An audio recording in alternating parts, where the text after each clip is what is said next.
सोलापूर महानगरपालिका निवडणुकीच्या पार्श्वभूमीवर प्रभाग क्रमांक 7 मध्ये राजकीय वातावरण तापले असून परिवर्तनाच्या दिशेने जनतेचा कौल स्पष्ट होताना दिसत आहे। राष्ट्रवादी काँग्रेस पार्टी शरदचंद्र पवार पक्षाच्या अधिकृत उमेदवारांच्या प्रचारार्थ आयोजित करण्यात आलेली भव्य कॉर्नर सभा पंजाब तालीम बाबा कादरी मस्जिद परिसरात मोठ्या उत्साहात पार पडली।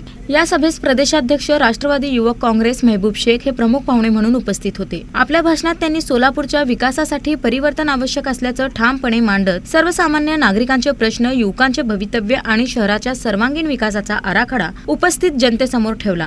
आपण वर्षभर किती अभ्यास केला याच्यापेक्षा परीक्षेच्या दिवशी 3 तासात कसा पेपर लिहिला याच्यावर आपला निकाल अवलंबून असतो। तसं तुम्ही किती प्रचार केला, किती लोकांच्या पर्यंत गेला, त्यापेक्षा 15 तारखेला सकाळी 7 वाजल्यापासून संध्याकाळी 6 वाजेपर्यंत कसं तुम्ही मतदान करून घेतलंय हे फार महत्त्वाचं आहे। आणि हा इन्नूस भाई का वार्ड है और इस वार्ड से पवार साहब की तुतारी चुनकर आना चाहिए, क्योंकि इन्नूस भाई का और पवार साहब का एक अलग रिश्ता है, प्यार मोहब्बत का रिश्ता है और वो हमें बरकरार रखना है। और इंशाअल्लाह ताला आप सब पवार साहब के इन तीनों नुमाइंदों को चुनकर भेजेंगे। सिर्फ तुतारी वाजवनारा मानुस और बाद में नोटा आप ये करेंगे इंशाअल्लाह ताला, और आप सबकी खिदमत करने का मौका इनको देंगे। इतना ही मैं कहता हूँ। प्रभाग 7 मधील नागरिकांनी मोठ्या संख्येने उपस्थित राहून सभेला उत्स्फूर्त प्रतिसाद दिला। यावेळी उपस्थित जनसमुदायाचा जोश, घोषणा आणि पाठिंबा पाहता राष्ट्रवादी काँग्रेस शरदचंद्र पवार पक्षाच्या उमेदवारांच्या विजयाचा विश्वास अधिक दृढ झाल्याचे चित्र दिसून आले। मैं इतना ही कहना चाहता हूँ, मैं आपकी आवाज बनना चाहता हूँ, मैं आपका हक बनना चाहता हूँ, मैं आपकी हर जरूरतें पूरी करना चाहता हूँ।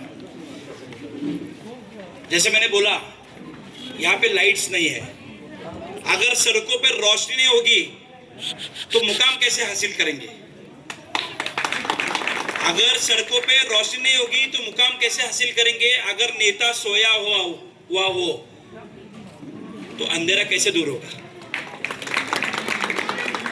मैं इतना ही बोलता हूँ कि पहले 3 मत आपको तुतारी को ही देना है, शरदचंद्र पवार साहब को ही देना है। अगर आपको विकास चाहिए, आपको सुकून, आपको शांति, आपको अमन चाहिए तो आपको सिर्फ तुतारी को ही देना है। अगर आप वापिस इनको ला रहे हो तो वापिस वो आपके दौर में बांटेंगे और वापिस झगड़ा लगाएंगे। इतना बोलता हूँ। नागरिकांनी विकास, पारदर्शक कारभार आणि सक्षम नेतृत्वासाठी परिवर्तनाचा निर्धार व्यक्त केला। प्रभाग क्रमांक 7 मधील राष्ट्रवादी काँग्रेस शरदचंद्र पवार पक्षाचे अधिकृत उमेदवार पुढील प्रमाणे आहेत: सुमित गणपत भोसले अनुक्रमांक 3 शीतल किशोर गादेकर अनुक्रमांक 1 जनतेचा हा उत्स्फूर्त प्रतिसादच येणाऱ्या निवडणुकीत परिवर्तनाच्या विजयाची ग्वाही देत असल्याची चर्चा परिसरात रंगू लागली आहे।